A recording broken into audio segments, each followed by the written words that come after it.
안녕하세요. 오마이뉴스 김병기 기자입니다. 지금 저기 제 뒤쪽에 있는 겨울 들녘에서 들려오는 울음소리 혹시 들리시나요?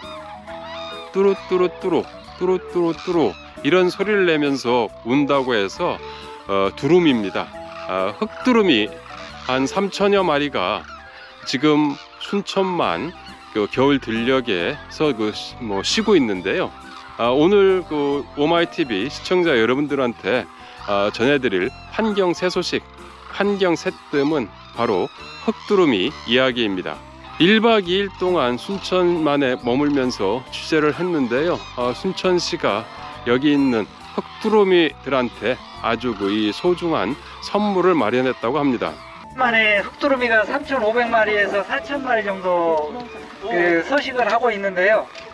올해 11월 말경에 9,880마리 정도, 그러니까 약 만여 마리가 움직을 했습니다. 갑작스럽게.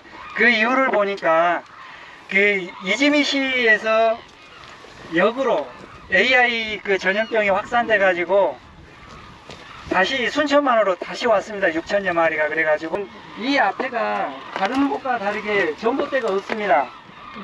이게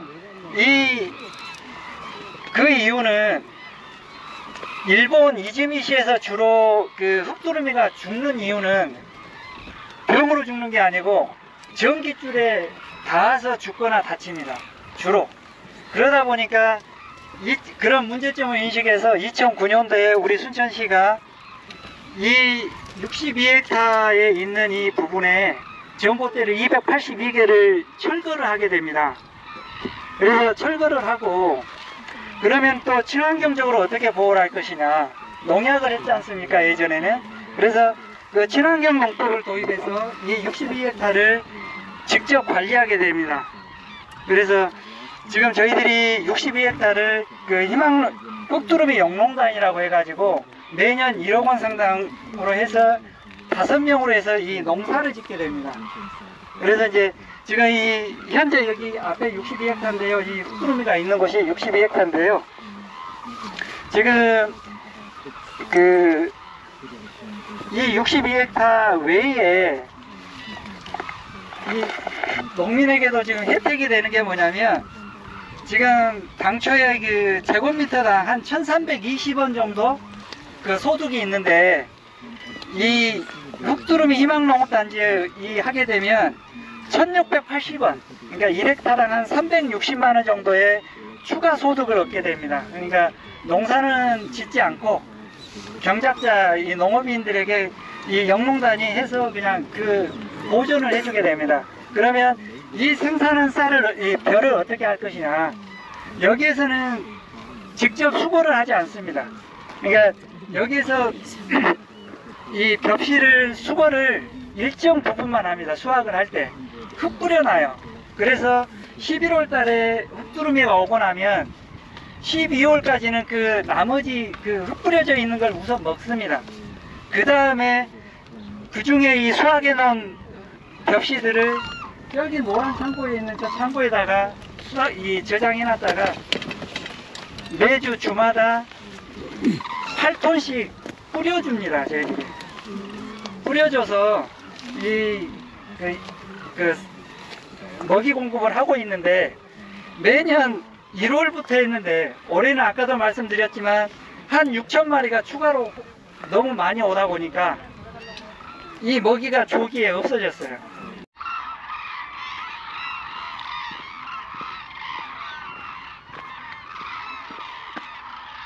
올해 많이 왔다면서요? 올해 많이 왔죠. 몇 마리 나왔었어요?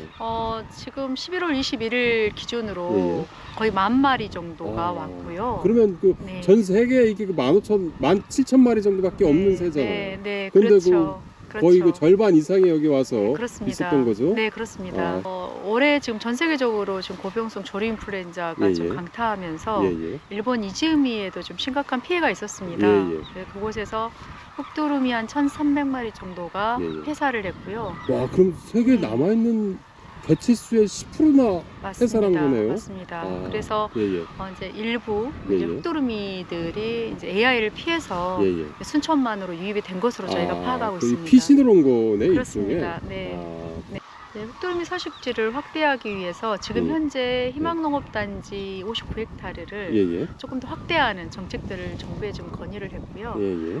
그리고 그 안에 뭐 전신조라든지 예, 예. 비닐하우스라든지 예, 예. 이런 이제 서식 환경에 예. 방해가 되는 시설물들은 예, 예. 저희가 제거를 할 계획입니다. 이번에 그 순천시가 두루미 벨트를 흑두루미 벨트를 만들어 가지고 이렇게 좀 확장한다라는 이런 취지, 이런 그 구상, 이런 것들은 뭐 나름대로 유의미한 거라고 볼 수 있겠네요. 굉장히 유의미한 개책이라고 생각됩니다. 왜냐하면은 개체군이 같은 공간에 많이 모이게 되면 예, 예. 개체군들의 환경 스트레스, 그 밀도에 따라서 많은 개체가 모이는 거에 대한 스트레스가 증가할 뿐더러 예, 예. 전염병에 취약하게 됩니다. 그래서 순천만은 지금 굉장히 보존 대책이 잘 마련되어 있었고 예, 예. 많은 철새들이 찾아오고 있지만 예, 예. 순천만과 같은 비슷한 지역 같은데 이런 보존 대책이 활성화가 된다면 여기 있는 개체군을 분산 수용할 수가 있겠죠. 그래서 훨씬 더 굉장히 좋은 방안이라고 생각이 됩니다.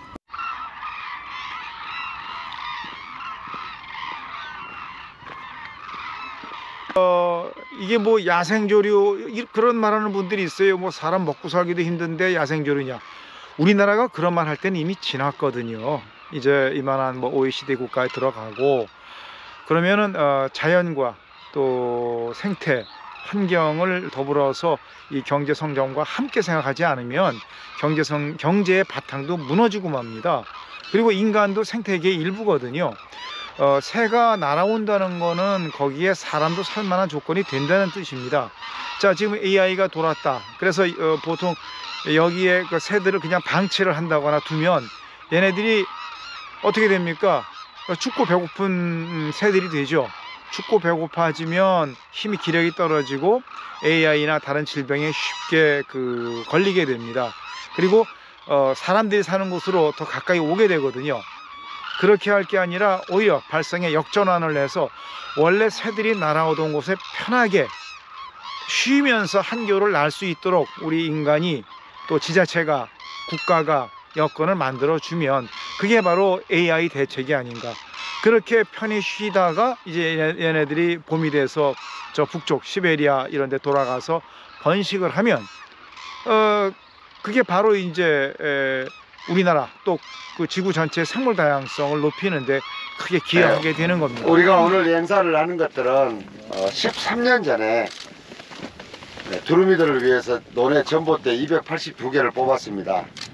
근데 새들이 우리보다 얼마나 똑똑하냐 하면은 이 전봇대 뽑은 줄 알고 기하급수적으로 이 흑두루미가 늘었는데, 그때 우리가 전봇대를 뽑으면서 야, 일본에 무슨 일 생기면 우리나라로 피난 오는 거 아니야 그랬었거든요. 일본에 올해 AI가 유행을 하면서 이제 한 1000마리 이상이 죽었지 않습니까? 순천만으로 5000마리가 넘게 피난을 왔어요. 흑두루미 서식지 보호를 위해서 이 비닐하우스를 7동을 우리가 구입을 했습니다. 그래서 한 동을 같이 예전에 전봇대 뽑던 심정으로 같이 철거를 하고, 그리고 환경부 등 중앙부처에서 이제는 지자체만 맡길 것이 아니라 나서 주셔야 됩니다.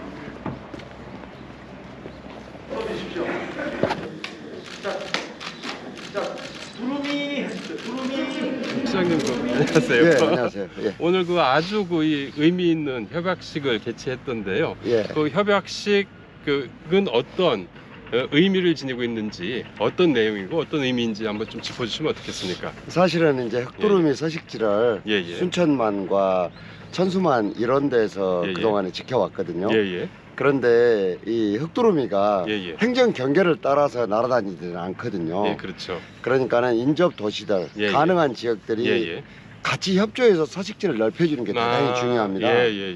공조해야 되는군요, 그것도. 그렇습니다. 연대하고 공조하는 게 중요하고, 또 중앙부처도 이왕에 순천만이 해놓은 서식지에서 넓힐 수 있다면 거기에서 더 넓혀주는 것도 굉장히 중요하거든요.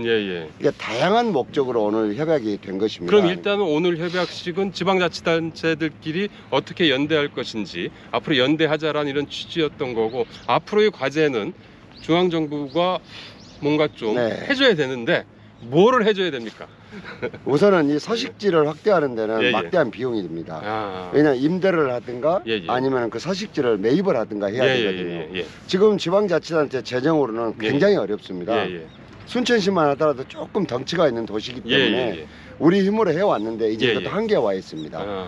그렇기 때문에 이제는 중앙 정부가 예, 예. 나서서 예, 예. 매입을 하든 예, 예. 임대를 하든 예, 예. 해주고 관리를 지자체한테 맡기는 방향으로 빨리 예, 예. 정책을 전환해야 됩니다. 그럼 지금까지 그 순천시가 이 지금 이 보금자리를 흙두루미의 보금자리를 마련하는데 투입된 돈은 얼마 정도나 됩니까? 그 에코벨트 치는 데만 해도 저희들이 3,600억 들었지 않습니까? 아, 이 순천시에서 그러면 3,600억을 조성을 했던 거예요? 그렇죠. 중앙정부의 일부 지원에 있었지만 예, 예. 대부분이 예. 순천시가 부담했던 돈이죠. 예. 그러니까 예. 이제 이거는 지방 재정으로서는 완전히 예, 예. 한계가 온 겁니다. 예. 이번에 에코벨트를 조금 더 시내 쪽으로 끌어올리는데도 2,000억이 드는데 아. 이거 역시도 순천시가 1,300억을 부담을 합니다. 그러니까 이제는 중앙정부가 나서야 됩니다. 언제까지 지자체한테 맡길 수만 없습니다. 마지막으로 한 말씀 여쭙겠습니다. 네. 이 대부분 이제 뭐 요즘 다들 힘들잖아요. 서민들 힘듭니다. 살기도 많이 힘들고 네, 그런데 무슨 뭐 철새냐? 라는 이런 생각을 하시는 분들이 많이 있을 것 같아요. 그동안 뭐 하시면서 그런 반대에도 많이 부닥치셨을 텐데 지금 흙두루미를 살리는 것이 순천을 살리는 것인지 왜 살리는 것인지에 대해서 마지막으로 한 말씀 예. 부탁드립니다. 예전에 생태를 보존한다 그러니까 생태가 밥 먹여주냐고 하는 사람들이 맞아요. 많았습니다. 예. 환경이 밥 먹여주냐. 그러나 그렇죠? 예. 저희들이 이 흙두루미 서식지를 예, 예. 보존하고 나서 관광객이 15만이 300만이 됐습니다. 그럼 언제 15만이 언제 300만이 된 겁니까? 2009년 전에 제가 아. 시장에 취임할 때 15만이었습니다. 아, 그런데 그런데 전봇대 뽑고 이렇게 한 다음에 300만이 됐습니다. 야. 그러니까 예. 생태가 결국 경제를 견인할 수 있다는 것을 순천이 입증해 낸 겁니다. 생태가 밥을 먹여준다. 밥을 먹여줍니다. 라는 거죠. 예. 그러니까 개발만이 예. 경제를 견인해 주는 것이 아니고 예. 생태도 그 가치를 잘 찾아서 예. 보존하고 지키면 예. 경제를 견인할 수 있다. 이것이 순천이 예. 전 세계에 지금 증명해 낸 것입니다. 그리고 그 이 시민들뿐만 관광 수입뿐만이 아니고 또 농민들한테도 상당히 이득이 가는 거 아닙니까? 농민도 같이 사는 거 아닙니까? 사실은 우리가 미작 예. 쌀농사 한 번 짓고 말잖아요. 예. 근데 영농사업단이 만들어지니까 예. 겨울에도 일자리가 생깁니다. 아. 그리고 또 이분들이 유유 인력을 이용해서 예. 다양한 갈대배기라든가 예. 여러 가지 부대 사업들을 할 수 있거든요. 예. 그래서 저는 앞으로 이런 것들이 조금 더 확대되면 예. 오히려 전부 다 윈윈할 수 있는 길이 되지 않을까 이런 생각을 해보고 있습니다. 그러니까 결국은 철새를 살리는 게 아니고 사람을 살리는 겁니다. 사람을 살리는 것이네요. 맞습니다. 순천을 살리는 것이고. 그렇습니다. 네. 오마이 TV 시청자 여러분들한테 한 말씀 마지막으로 한 말씀 부탁드립니다. 이 방송 보고 계시는 시청자 여러분 좀 도와주십시오. 사실은 이거는 우리가 크게 그동안 착각하고 있었던 게 이 생태 보존하면은 뭘 못하게 하는 줄로만 생각했는데요. 그렇지 않습니다. 이것이 우리를 살리는 길입니다. 저는 대한민국 이런 식으로 개발돼 가면은요, 우리도 같이 죽는다고 생각합니다. 생태를 지키고 철새를 지키는 것이 우리가 사는 길이라는 점을 같이 한번 느껴주셨으면 고맙겠습니다.